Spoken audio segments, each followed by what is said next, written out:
Semuanya sekarang saya menjelaskan tentang definisi dan struktur hiperbola. Jadi definisi hiperbola adalah tempat kedudukan titik-titik yang selisih jaraknya terhadap dua titik tertentu adalah tetap. Jadi dua titik tertentu tersebut disebut dengan fokus hiperbola F1 dan F2. Sedangkan selisih jaraknya sama dengan panjang sumbu nyata.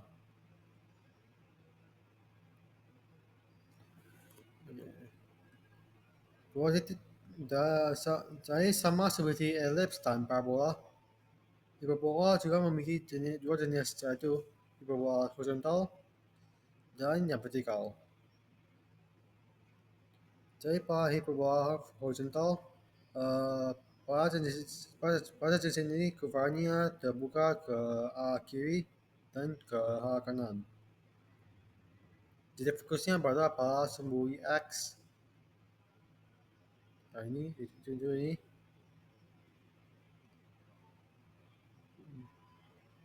Yaitu pada F1 dan F2. Titik-titik pusatnya yaitu merupakan titik terdekat dari kurva ke pusat disebut P1 dan P2. Garis biru ini. Jadi jarak antara P1 dan P2 inilah yang disebut sebagai sumbu nyata dan panjangnya merupakan sisi jarak terhadap kedua fokus. Jadi sumbu nyata merupakan garis yang menghubungkan dua titik puncak. Dan pada hiperbola vertikal, kurva terbuka ke atas dan ke bawah. Fokus pada di F1 dan F2, tapi kali ini posisinya di sumbu Y. Pusatnya adalah P1 dan di atasnya ada pusatnya adalah P1 dan di atasnya dan P2 di bawahnya. Panjang sumbu nyata tetap merupakan jarak antara P1 dan P2. Jadi kita akan ke unsur-unsurnya. Yang pertama adalah titik fokus. Titik fokusnya adalah F1 dan F2 merupakan titik tetap yang menjadi acuan untuk menentukan kedudukan kurvanya. Kedua adalah titik pusatnya, yaitu ini P1 dan P2. Titik terdekat kurva terhadap puncak pusat adalah dua puncak untuk setiap hiperbola. Yang ketiga adalah titik pusatnya. Titik tengah antara P1 dan P2 serta F1 dan F2. Titik ini menjadi pusat simetri hiperbola.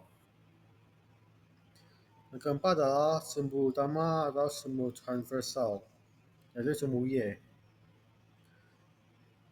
Merupakan garis lurus yang melalui F1, F2, P1, P2, dan O.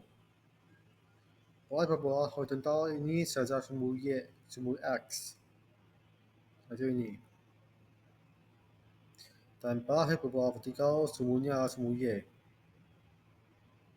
Kelima adalah sumbu sekawan dan sumbu konjugasi. Garis yang tegak lurus terhadap sumbu utama dan melalui titik pusat. Jadi jika sumbu utama adalah sumbu Y, maka sumbu sekawannya adalah sumbu X dan sebaliknya. Yang keenam adalah asintot garis A1 dan A2. Asintot adalah garis radial yang didekati oleh kurva hiperbola saat menjauh ke tak terhingga. Kurva tidak akan pernah memotong garis ini, dan pada grafik biasanya dua buah garis miring A1 dan A2 berpotongan di titik pusat. Yang ketujuh adalah sumbu nyata. Garis yang menghubungkan dua puncak hiperbola P1 dan P2. Sumbu nyata merupakan bagian dari sumbu utama. Yang keempat adalah sumbu imajiner. Diperoleh dari konstruksi persegi panjang dengan persegi P1 dan P2. Dan tinggi yang memotong garis asintot. Sumbu imajiner adalah garis yang melalui titik pusat dan terlalu luas terhadap semua data, merupakan titik bagian dari semua sekawan. Dan yang terakhir adalah lattice spektrum. Lattice spektrum adalah tali busur terpendek yang melalui titik fokus ada dua lattice spektrum yaitu CD dan LF yang terlalu luas terhadap sumber utama dan melewati masing-masing fokus. Berarti panjang A, B, dan C. A kecil adalah setengah panjang sumber data, B kecil adalah setengah panjang sumber imajiner, dan C kecil adalah jarak titik pusat ke titik fokus. Sekarang kita akan ke hiperbola vertikal. Tipe hiperbola vertikal A adalah setengah panjang vertikal atau P1 ke O, dan B adalah setengah panjang vertikal O ke B.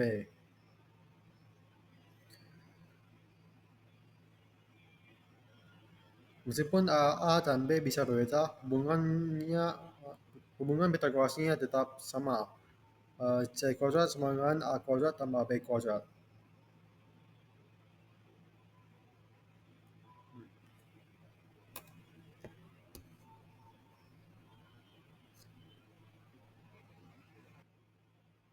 Jadi pada contoh ini adalah sebuah titik bola memiliki dua titik fokus. Hiperbola horizontal berarti bukannya ke kanan dan ke kiri. Salah satu ciri khas hiperbola adalah bahwa selisih jarak dari sebuah titik sembarang kurva ke dua titik fokus selalu tetap. Dan ini adalah dua kali panjang semi sumber utama. Kami nyatakan secara kalimat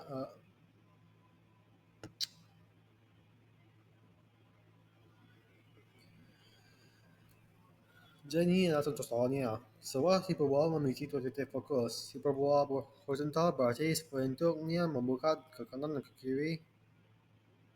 Salah satu cirinya khas hiperbola adalah bahwa selisih jarak dari sebuah titik sembarang kurva ke dua titik fokus selalu tetap dan nilainya adalah dua kali panjang semi sumber utama.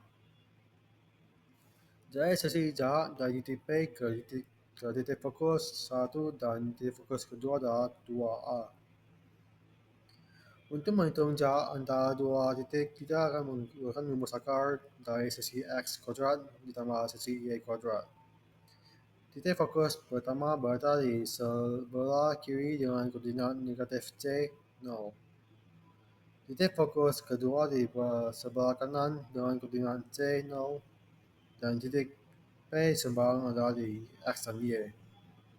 Maka jarak dari titik P ke titik fokus pertama adalah akar dan negatif C dikurangi X dikuadratkan ditambah 0 dikurangi Y dikuadratkan. Begitu juga jarak ke titik fokus kedua adalah akar dari C dikurangi X dikuadratkan ditambah 0 dikurang X dikuadratkan.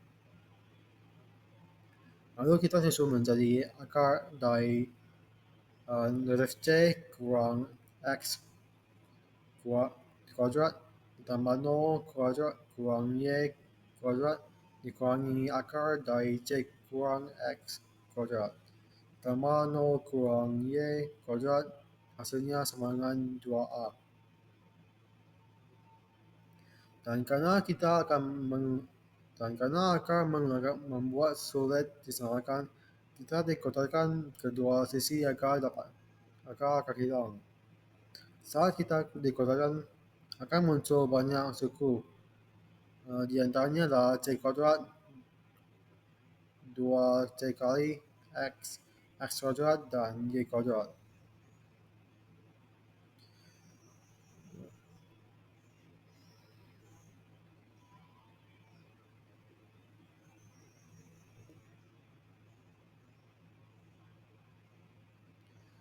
Jadi ini adalah rangka penyederhanaannya secara kalimat. Tambahkan semua suku jenis seperti C kuadrat dan X kuadrat.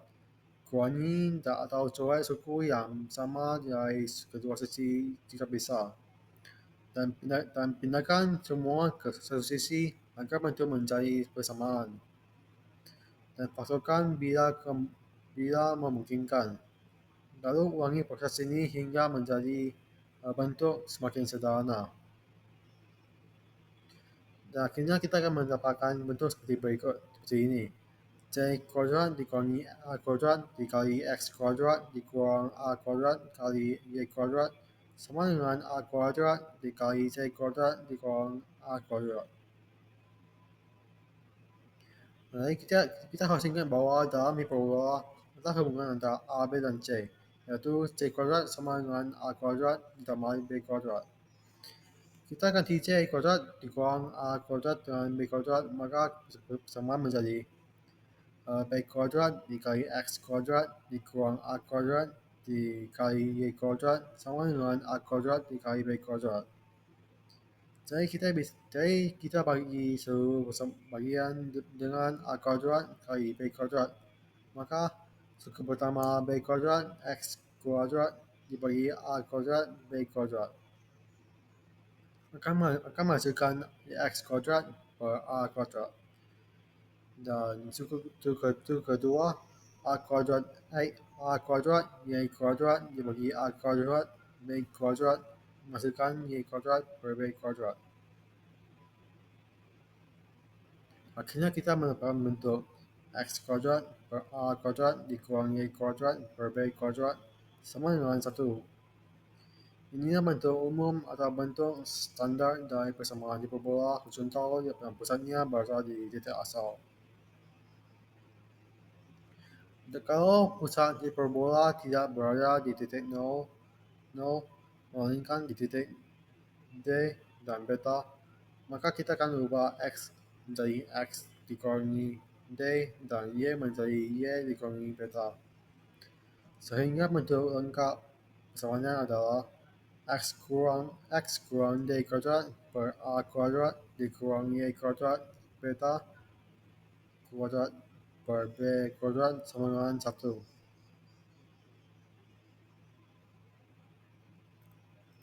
Dan itu adalah dari video ini. Terima kasih.